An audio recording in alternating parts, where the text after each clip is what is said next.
اللہ الرحمن الرحیم۔ السلام علیکم ورحمۃ اللہ وبرکاتہ۔ حافظ وائس آفیشیل کے ناظرین و سامعین، امید کرتا ہوں آپ تمام احباب خیریت سے ہوں گے۔ آج کی اس ویڈیو میں آپ سامعین کو جنت کی ایک خوبصورت اور عجیب نعمت کے بارے میں بتانے جا رہا ہوں۔ اس ویڈیو کو مکمل دیکھیں اور لطف پائیں۔ کیا آپ کروڑوں لوگوں کے بادشاہ بننا چاہتے ہیں؟ تو یہ ویڈیو مکمل پڑھیں اور اس پر عمل بھی ضرور کریں۔ میں اکثر سوچتا تھا کہ جنت میں عام جنتی کو اس ہماری دنیا کی زمین سے 10 گنا زیادہ جگہ ملے گی، تو وہاں اتنی زیادہ جگہ پر کیا ہوگا؟ کیونکہ حدیث پاک میں ایسا ہی آیا کہ ادنا جنتی کو، جو کہ سب سے آخر میں جہنم سے نکل کر آئے گا، اس کو ہماری اس دنیا سے 10 گنا زیادہ زمین جنت میں دی جائے گی۔ ہماری اس دنیا میں 7 براعظم، 200 ملک، بے شمار پہاڑوں، صحراؤں، جنگلات اور دریاؤ سمندر ہیں۔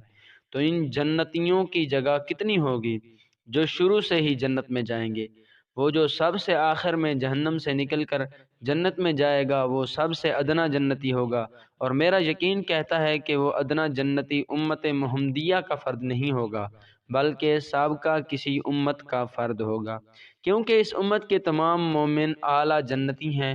جب ادنا کو اتنی جنتی زمین ملے گی تو اعلیٰ کو کتنی ملے گی؟ عقل سے ورا ہے۔ تو دل میں خیال آتا تھا کہ وہاں کیا ہوگا؟ اگر درخت ہی درخت ہوں تب بھی عجیب لگے گا کہ درخت ہی درخت ہوں، جبکہ وہاں ایک درخت اتنا بڑا ہوگا کہ 500 سال گھوڑا بھاگتا رہے تو اس کے سائے سے باہر نہ نکل سکے گا۔ اگر قطار در قطار محلات اور مکانات ہوں تب بھی عجیب سا ماحول ہوگا کہ اتنے گھروں میں بندہ کیا کرے گا؟ اتنی زیادہ زمین پر مسلمان کیا کرے گا؟ اس کی وہاں کیا مصروفیات ہوں گی؟ وہ ہمیشہ ہمیشہ ان محلات و باغات میں کیا کرے گا؟ پھر مجھے سمجھ آیا کہ اللہ رب العزت نے یہاں دنیا میں 3 چیزوں سے منع فرمایا ہوا ہے: حرام کھانا پینا، حرام طریقے سے جماع، اور حرام شہرت اور منصب۔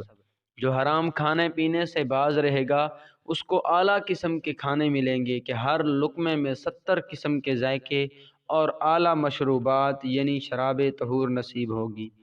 جو حرام جماع سے بچے گا اس کو اس جنتی خواتین حوروں کی شکل میں دی جائیں گی، جو مٹی سے نہیں مشک سے بنائی گئی ہیں، یعنی ان کو خوشبو لگانے کی بھی ضرورت نہیں ہوگی۔ علماء فرماتے ہیں کہ درود پاک کی کثرت کرنے سے جنتی خواتین کا حسن بڑھتا ہے۔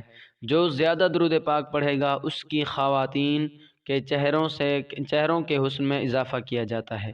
اور الدرر السافرہ میں علامہ سیوطی نے روایت بیان کی کہ ایک جنتی کو 12,400 حوریں دی جائیں گی۔ میں سوچتا کہ کیا مومن کی ہمیشہ کی زندگی صرف کھانے پینے اور جماع میں گزرے گی؟ پھر ایک حدیث پاک پڑھی کہ فقراء الدنیا ملوک الآخرہ، کہ دنیا کے فقیر آخرت کے بادشاہ ہوں گے۔ ایک روایت میں العلماء ملوک الآخرہ، یعنی علماء آخرت کے بادشاہ ہوں گے۔ مجھے یہ سمجھ نہیں آتی تھی کہ بادشاہ ہوں گے اس کا معنی کیا ہے؟ کیسے بادشاہ ہوں گے؟ بادشاہ تو وہ ہوتا ہے جس کے ماتحت عوام ہو، جس کی رعایا ہو، تو جنت میں بادشاہت کیسی ہوگی؟ پھر انیس الارواح میں خواجہ صاحب کو پڑھا، فرمایا کہ جو رضائے الہی کے لیے غلام آزاد کرے گا اس کے لیے جنت میں ایک شہر آباد کیا جائے گا۔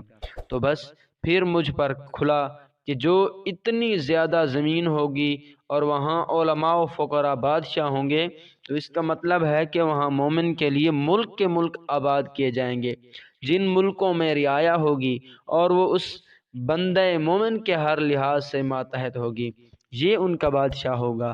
اس دنیا سے 10 گنا یا 20 گنا یا 100 یا 1000 گنا زیادہ زمین پر جو ہر مومن کو عمل کے حساب سے ملے گی، سینکڑوں ملک ہوں گے اور ہم وہاں ان کے سلطان اور بادشاہ ہوں گے۔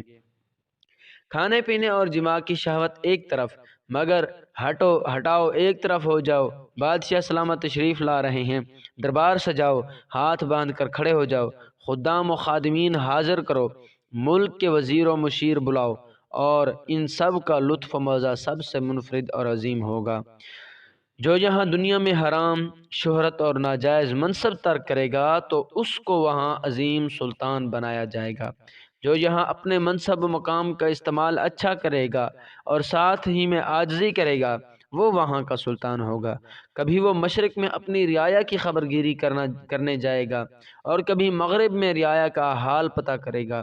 ایک ملک میں اس کی رعایا ایک رنگ کی ہوگی، دوسرے ملک میں الگ طرح کی ہوگی، اور وہ اکیلا ان سب کا بادشاہ ہوگا۔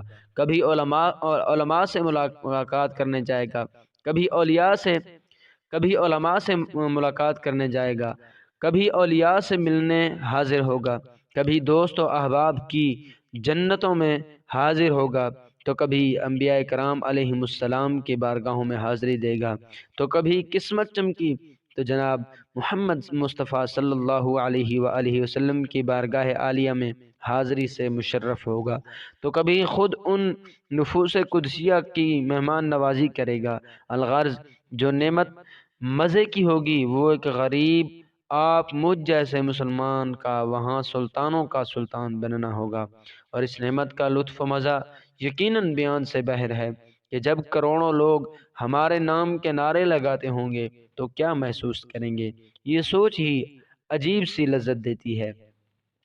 ہم اللہ رب العزت سے ایمان پہ خاتمے کا اور جنت الفردوس کا سوال کرتے ہیں۔